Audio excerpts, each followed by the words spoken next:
Have you ever wondered why moths are attracted to lights? This seems like a peculiar, illogical behavioral quirk. There's no sensible reason for moths to be so infatuated with lights, but there they are. This isn't a behavioral oddity, but a design feature. You see, moths aren't like regular insects. Moths are man-made. There's debate about whether moths were ever real or if they were always engineered by man, though it seems unlikely technology would have been capable of bioengineered insects many decades ago. Some argue that moths were once natural but were exterminated to be replaced by the bioengineered moths. Others argue that some natural moths may remain, living alongside the manufactured moths. Either way, the moths we see today are built and for a purpose. The government has sprayed pesticides to kill off mosquitoes for decades, like when they were trying to eradicate malaria back in 1958. They were successful, but to date you may still encounter spraying for mosquitoes. Well, that's the cover story anyway. The purpose of the spraying shifted away from mosquitoes and toward moths, at least according to those that suggest moths were real, natural insects at one time. Not everyone believes this theory, but those that do often cite the private journals of retired Major James Wentworth, who passed away in 2019, and whose journals made multiple references to an Operation Stigmata that, according to his descriptions, sound like they involved eradication not of mosquitoes or malaria, but moths. You may have heard the tinfoil hat theory about pigeons being spy drones. As crazy as that sounds, the reality is even crazier. It's not the pigeons that are spying on you, but rather the moths. This is why moths are programmed to seek out light sources. They're looking for screens, as screens display all sorts of personal information. These moth drones have complex camera arrays for eyes and use these to record what they see on their screens to then broadcast to their masters. Not all light sources are screens though. While being drawn to a light source that isn't a phone or computer screen might seem like a design flaw, the reality is all lights are good for the miniature drones. If they didn't find a source of information, they found a source for recharging. The millions of tiny, shiny scales on moth wings are micro solar collectors that gather light to recharge. This means that all light sources are good, just for different reasons. They can't really lose. When they're not collecting information or power, they're typically in transmission mode. They'll settle down somewhere dark and private and send out the information they've gathered. This is a time-consuming process because, as you can imagine, it's hard to cram tremendous capability into such a small drone. It's tedious and requires patience, but it's effective. Have you ever got a close-up view of moth antennae? If you do, ask yourself what it reminds you of. If you're old enough to have been there back in the latter 20th century, you would likely have run into rabbit ear antennas. You'd have seen them atop houses. They were arrays of metal bars like a funny-looking cyborg comb. This similarity is no coincidence. The antennae of moths are literally antennas used for transmission of data.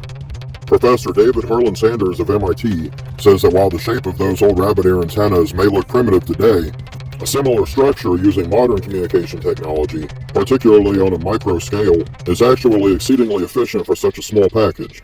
So how did we not notice that these bugs aren't actually insects at all? Well, how often do you go around safely collecting live moths and then delicately killing them and then dissecting them? You don't. Nobody does. When you kill a moth, you crush the evidence. Bug sprays have chemicals that dissolve the evidence. You can't hardly think up a more effective way of covering your spy tracks. It's almost too perfect. Sure, some of us had to collect insects for projects in school, but none of us were ever tasked with dissecting them. Some of us had to dissect things in biology classes, but not normally as small as an insect. Usually it was a frog, a fish, or a worm. Think about it, did you ever actually dissect a bug? Now who do these drones work for? Well, we're not 100% sure about that. Many who fervently research the moth drones believe they have narrowed it down to some sort of collective. The purpose of this collective is not yet fully known, and whatever they might call themselves is also unknown to us. Researchers have some cute names of their own, though. My personal favorite is the Silk Society. The next time you see a moth curious about your computer or phone screen, you may want to cover it. If you're lucky, maybe you can catch that little bugger alive and study it to observe its clever, sophisticated engineering firsthand. We are not ignorant. We see, we know. You have been warned.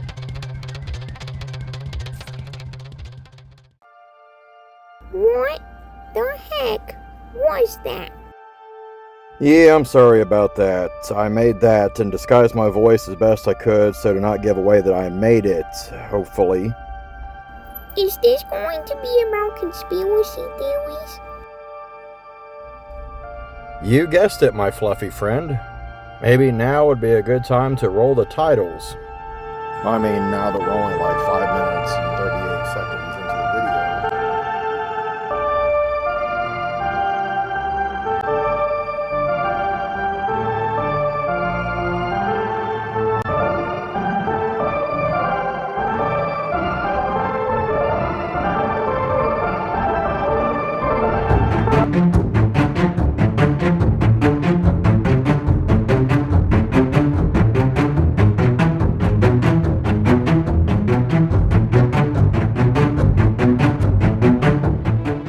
I wouldn't even wager a guess at how many conspiracies there are out there, but there's way too many.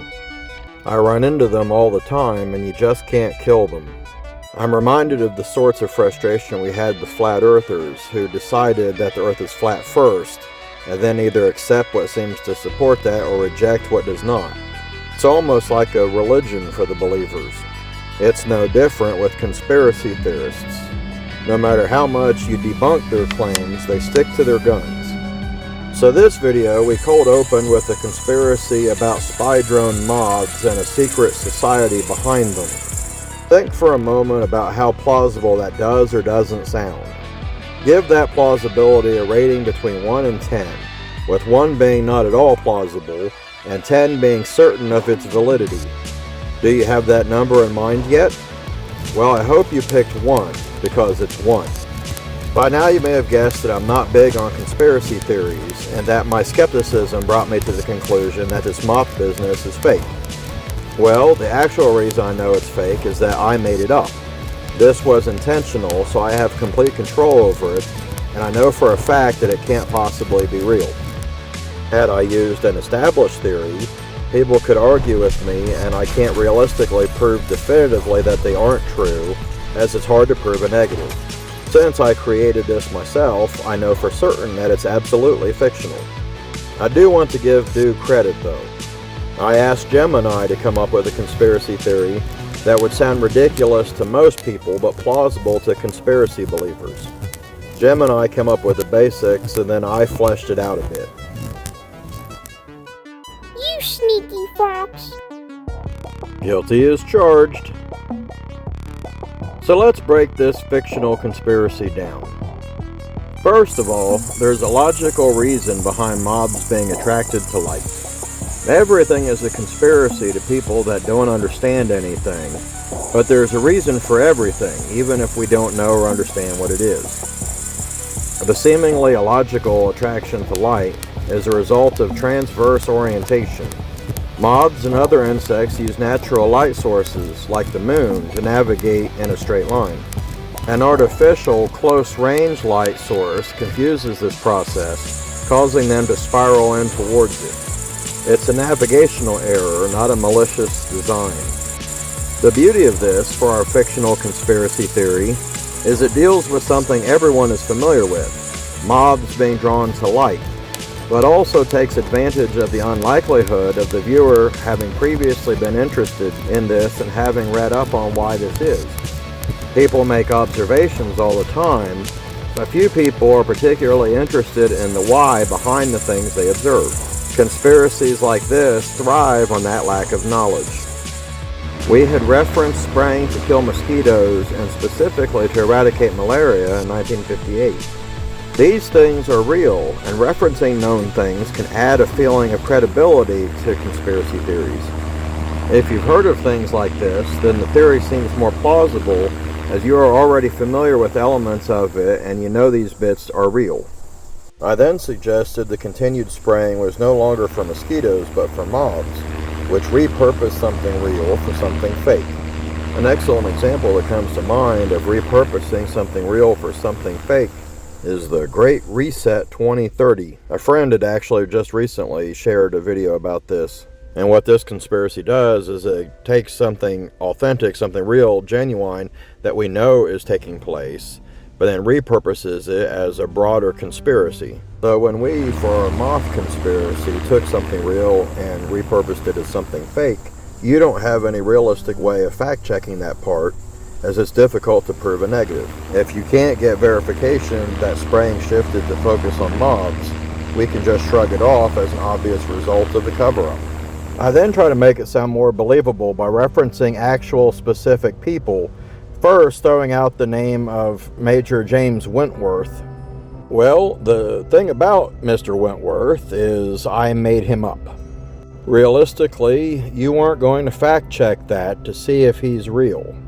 Don't feel bad though, because virtually nobody would have. We tend to take this information in good faith, and fact-checking everything takes time and effort we're not willing to commit. When I was thinking up a name, I wanted something that's obviously bullcrap once it's pointed out. The name J.G. Wentworth popped into mind from the commercials about needing cash now. So I took that and made it James Wentworth. I referenced an Operation Stigmata to give more details to further make it feel more fleshed out. There is no such operation though, and the name makes no sense in the context of mobs. I just thought it sounded cool and sounded like a name of a covert operation.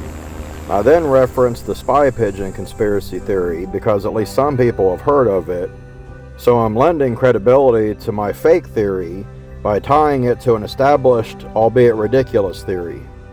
I drew a connection between the general shape of moth antennae and old television antennas, which again seemingly adds credibility by referencing things that the viewer already likely is familiar with. I then flesh out the details even more, again seemingly adding credibility by referencing another specific person by name, knowing full well that nobody is likely to ever look him up to verify if he's real. Again, wanting a ridiculous name once it's pointed out, I named my fictional MIT professor David Harlan Sanders. I just rearranged the name of Harlan David Sanders, with whom you're likely familiar, though, as Colonel Sanders. Yes, that Colonel Sanders. Now I want some chicken. I then wanted an excuse for why nobody has noticed that mobs aren't real. I pulled one out of my hind end, but it seemed reasonable to assume that nobody normally goes around dissecting mobs. I compare it to dissections and things many of us have done while in school, again referencing the familiar, hopefully drawing a touch of further credibility to the theory. Then we address one of the elephants in the room. Who is behind it all? I honestly had no idea what to do here, so I just threw something out there. For a visual, I asked Gemini for a video that had a somewhat Masonic look, because people often mistakenly believe Masons are behind a lot of conspiracies, and really pretty much anything you want to blame something on. Admittedly, I don't think the clip captured Masonic at all, but it's what I ended up with. I then closed with an image and message from whoever was behind the leaking of this secret information, as somebody had to be behind it. I didn't want to use an actual group because I didn't expect anyone wanting to be affiliated with such a nonsensical conspiracy video, but I wanted it to sort of feel like something from a group we might have seen before. I prefaced the video with an alert, which I tried to make like the opening of Mega Man X, and I drew from bullcrap I've seen often claiming we've repeatedly been taken down. Some people seem to love that stuff. Maybe it's the idea that you're gaining secret knowledge that you weren't meant to get and there's some clandestine force out there trying to prevent you from getting it, so you've beaten the system and overcome this evil power. At the bottom right, there's an icon also intended to suggest it ties the video to a group that allegedly made the video. The idea here is that somebody, some group, wanted you to know this and they are identifying themselves with this watermark. Very few people might have any idea where this image comes from. In the Cloverfield movie universe, there's a fictional Japanese drink company called Slusho. This particular logo, or at least the one it was based on, belongs to Tagruato. Tagruato is a fictional deep-sea drilling company that discovered an addictive substance that they used in their Slusho drinks. Anyway, I had Gemini create me an image inspired by the logo for the Tagruato company, but blue instead of red and with Yeti hands instead of human hands. I guess, according to AI anyway, Yetis have long fingernails. Now, I would like to think that most people were highly skeptical of this moth conspiracy. It was supposed to sound preposterous to a typical person of sound mind. However, some people love conspiracies and gobble them up. These theories thrive where ignorance abounds. If you don't understand how or why things are the way that they are, a conspiracy theory can give you an answer. It might not be the right one, it probably isn't, but it is an answer, and if you don't know any better, then it will do. People generally can't be bothered to stop what they're doing and spend the next hour researching details of a conspiracy theory they just found. So they will either accept it or reject it in faith. Like with flat earthers, however, conspiracy theorists cling to their ideas with an unwavering religiosity. They both need to be a bit sharper than the rest of us, able to know and grasp special knowledge that eludes the rest of us sheep. It makes them special. Maybe a more understandable explanation for people being drawn to conspiracy theories is satisfying epistemic and existential needs. So, for example, when something major happens and we can't wrap our heads around the reason why, how it has come to be, a conspiracy theory can come to the rescue and offer some structure with a less complicated, more bite-sized, more digestible explanation. As far as satisfying our existential needs, conspiracy theories can again come to the rescue, this time offering us control and security. So I guess what I mean by that is that none of us likes to be helpless and powerless, and we live in a world where virtually everything is beyond our control. But if we can uncover these hidden truths that we're not supposed to know, then we've gained a cognitive advantage over those that are blind to these alleged truths. The feeling that we've gained this advantage by acquiring this special knowledge is empowering, transforming helplessness into insightful superiority. Maybe satisfying this existential need might partially help explain why flat earthers so stubbornly and insistently cling to their belief in the flat earth. Now, yes, I still think that the main component is the religious beliefs, which rely on the Bible being entirely true, and a literal translation, a literal reading of the Old Testament scriptures makes it sound like the earth is flat. So evidently, for some believers, that means that there's no alternative to it, that it has to be a flat earth.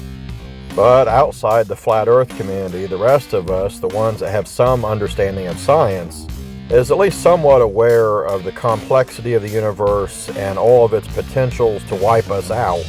And it doesn't even have to be something large scale like a gamma ray burst wiping out everything on the planet. I could personally be taken out by the universe just right now. As I'm sitting here recording this, a little meteorite might come crashing down through where I'm sitting at and take me out and nobody else. Just singling me out and taking me out. But in a flat earth where there's a God that made everything and a God that's in control of everything, and there's not much of a universe out there, it's really just everything that's under the dome, suddenly I don't have to worry about possibly being taken out by a meteorite. In that world, I'm taken out if God wants me to die. In this universe, it's not just simply random, merciless chance. Regardless of the psychology behind why some people are so drawn to these conspiracy theories, these needs alone aren't enough to explain it. You'd figure at some point, regardless of whether or not we want something to be true, those needs will end up butting heads with facts, truths, reality. But as we've already stated, for conspiracy theories to thrive, we need an abundance of lack of knowledge. Hold up. I can't help but think that something is off with you today. Ha ha ha, don't you mind that. My kung fu is stronger than yours. Yeah, definitely not right. So anyway, as I was saying, conspiracy theories thrive on our lack of knowledge. Nobody knows everything, not even close. And yes, of course, this absolutely includes myself. We're all wrong once in a while, myself absolutely included. Everyone is guilty of thinking that they know more about something than they actually do. I'm painfully aware of this, as I regularly beat myself up over my own mistakes and shortcomings. So I will never make claims of being an expert or particularly knowledgeable about anything, because I always feel like no matter how much I know, it's never enough, and it's not. But what I often see with believers in the assorted conspiracy theories is a perfect illustration of the Dunning-Kruger effect. If you have a graph with our confidence in a subject on the vertical y-axis and our knowledge of that subject along the horizontal x-axis, we would expect our confidence to increase roughly proportionally to our knowledge or experience with the given subject. And for the most part, that's what we see. However, at the far left of the graph, where our knowledge is lowest, the Dunning-Kruger effect is a huge spike in confidence that isn't justified. At that point, we know a little bit about a subject, but mistakenly feel that we have more expertise than we actually do. Then, as our knowledge increases, we realize that we know basically nothing, and our confidence drops back down to where it should have been. That confidence then increases as it should, proportionally to increased knowledge in the subject. Most conspiracy theory believers fall into that Dunning-Kruger range of the graph. There, they know a tiny bit about the subject, but don't know enough to realize that they don't really know anything about it. So let me illustrate that by using the 9/11 conspiracy theories as an example. So you may already be familiar with this conspiracy theory that believes that instead of terrorists orchestrating all this, it was an inside job planned out and executed by our own government. Perhaps an argument for this that I've heard more than any other revolves around the burning temperature of jet fuel and the melting point of steel. Jet fuel typically burns around 1800 to 1900 degrees Fahrenheit. This happens to be lower than the melting point of steel at around 2750 degrees Fahrenheit. To believers then, this means that jet fuel alone couldn't possibly have taken down the World Trade Center. So the problem with that is that they didn't bother to do quite enough research. Few people just happen to know offhand the burning temperature of jet fuel and the melting point of steel. This, of course, includes myself.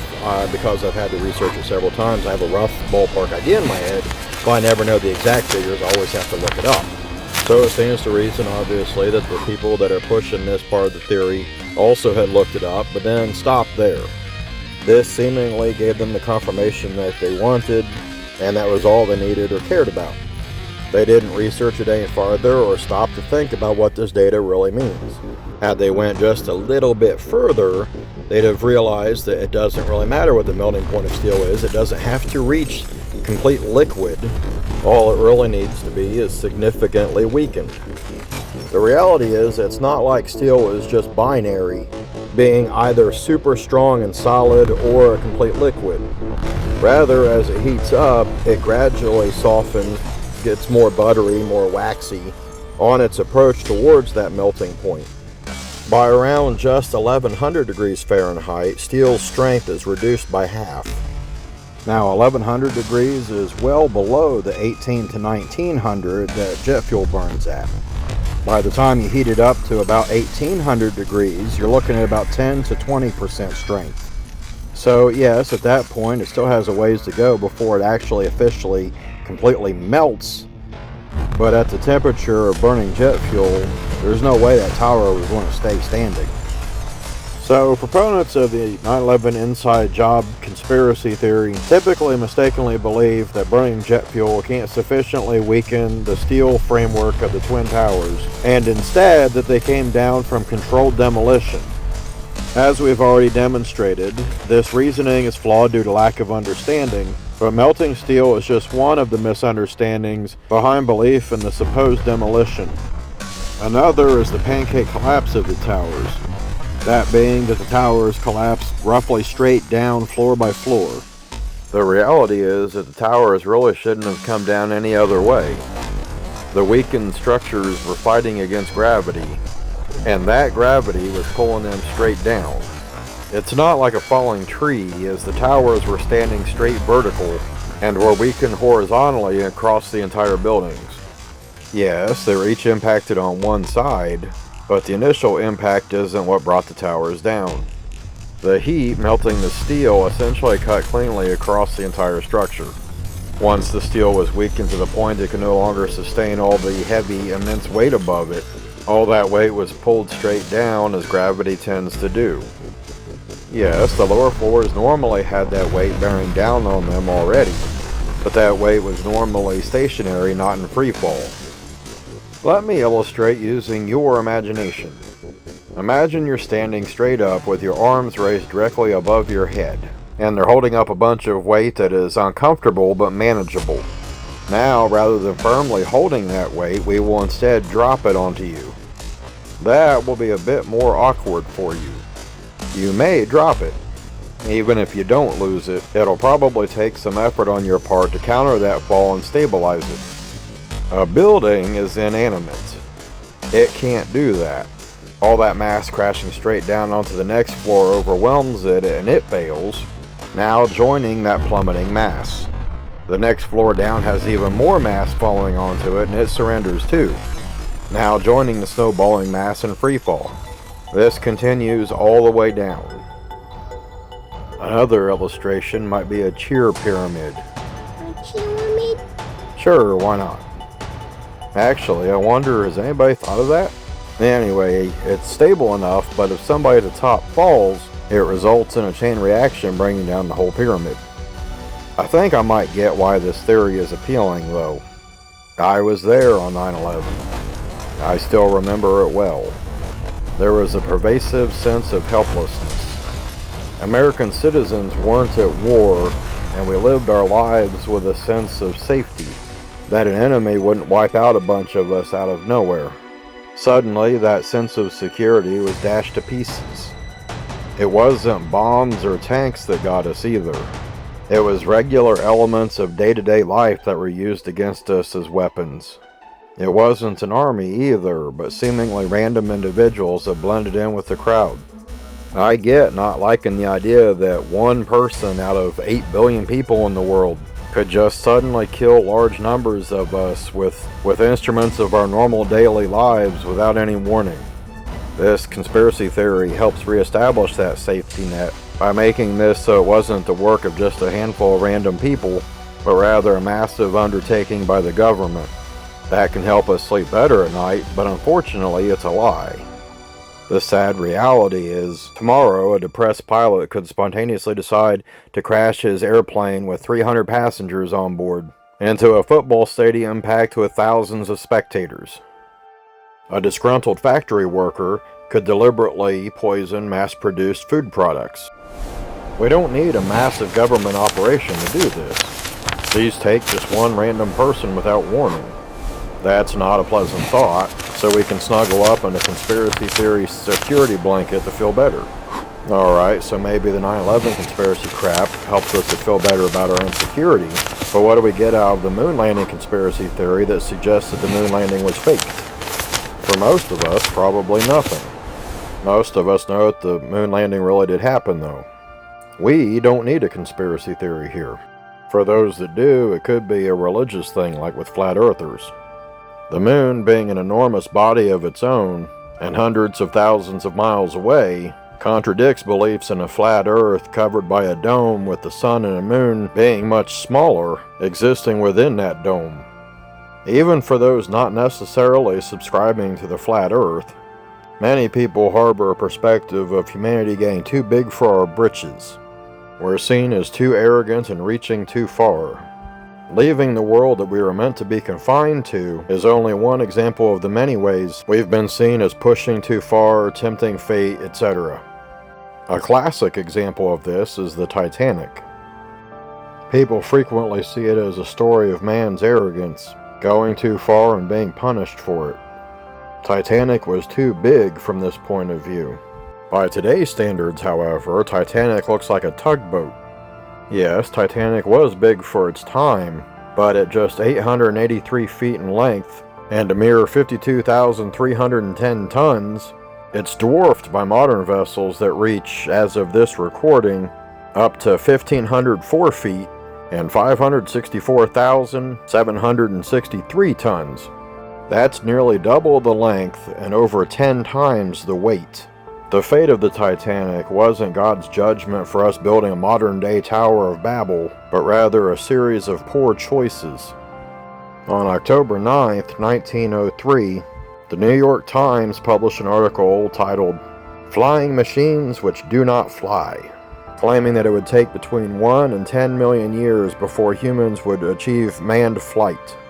Just 2 months later, on December 17th, the Wright brothers did what just 2 months earlier was claimed to be impossible for millions of years.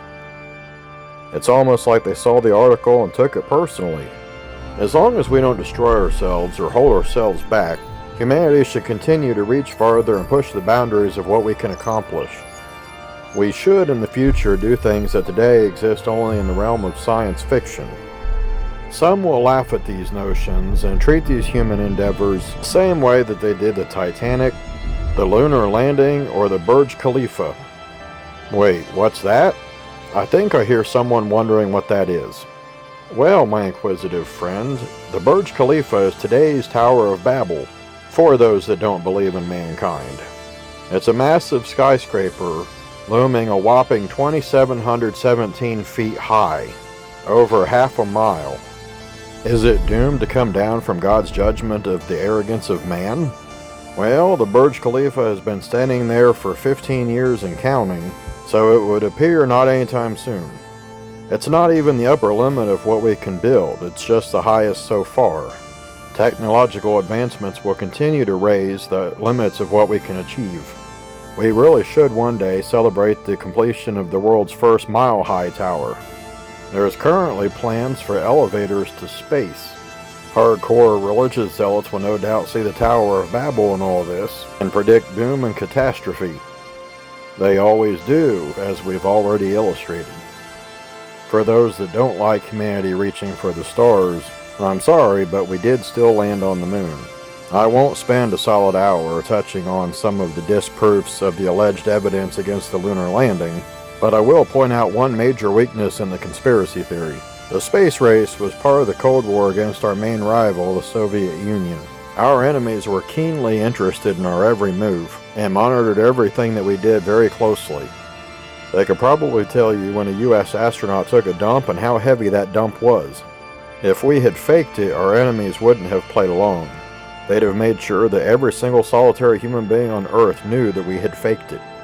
They didn't, because we totally did land on the moon. In case you're wondering, this object in the background here is very relevant. This, my comrade, is the Luna 15.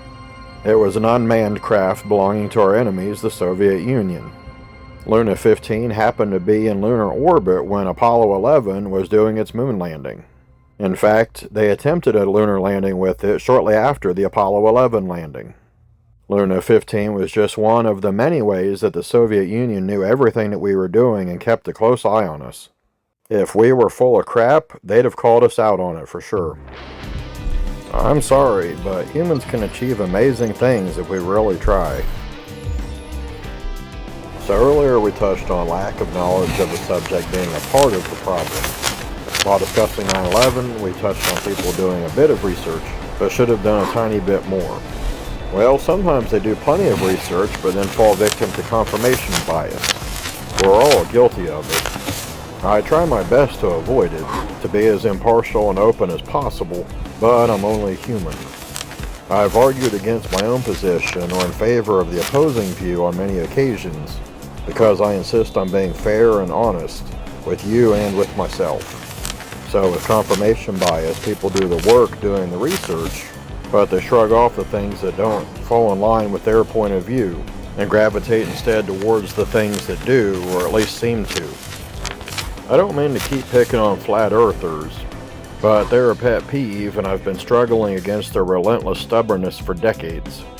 We addressed this back in our first ever Ask Yeti video, but flat earthers occasionally come up with a good, reasonable experiment, and if it gives them the result that they want, they'll gladly accept that result. But when it suggests that they're wrong, they dismiss it. They come up with excuses for waving away the unwanted results. This is extreme confirmation bias. I guess roughly related, I've watched videos guilty of dishonest, inaccurate presentation of information, making a seemingly solid case. as long as you aren't given the information that they left out. I don't know how many times I've sat through a video all along nodding with my eyes wide thinking, wow, they seem to be onto something here, only to then research it for myself and find all the information that shreds their case to tatters. Now, understand I'm not suggesting that none of the conspiracy theories out there are true. Maybe a few are. Maybe a few more have some elements of truth, but have been blown way out of proportion, like the Great Reset. Most of them, at least, are ridiculous and simply can't hold up. Asking questions and challenging things is good. It's how we learn and how we test what we think we know. However, if you try ripping something apart and it still holds up, logic suggests going with that. Conversely, if we start picking at something and it falls apart, logic would have us discard it.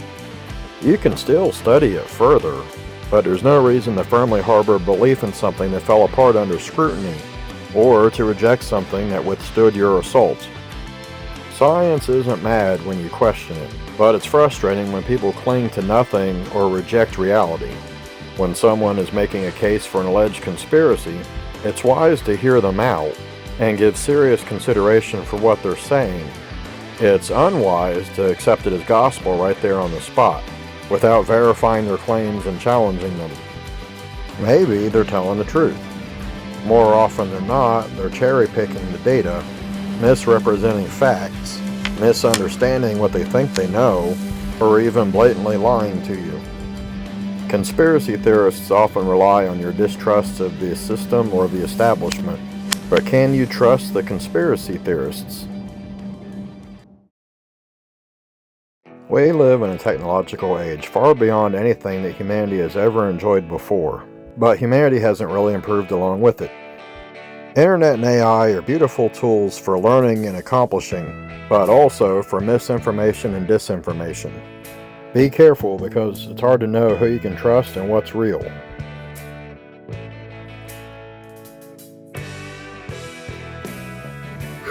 I knew it!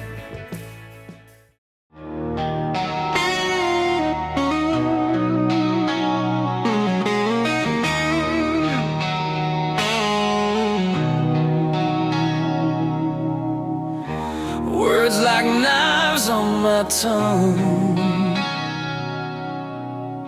shattered glass in my lungs. What's real? What's fake? What's the cost of what you take? As it burn but never see,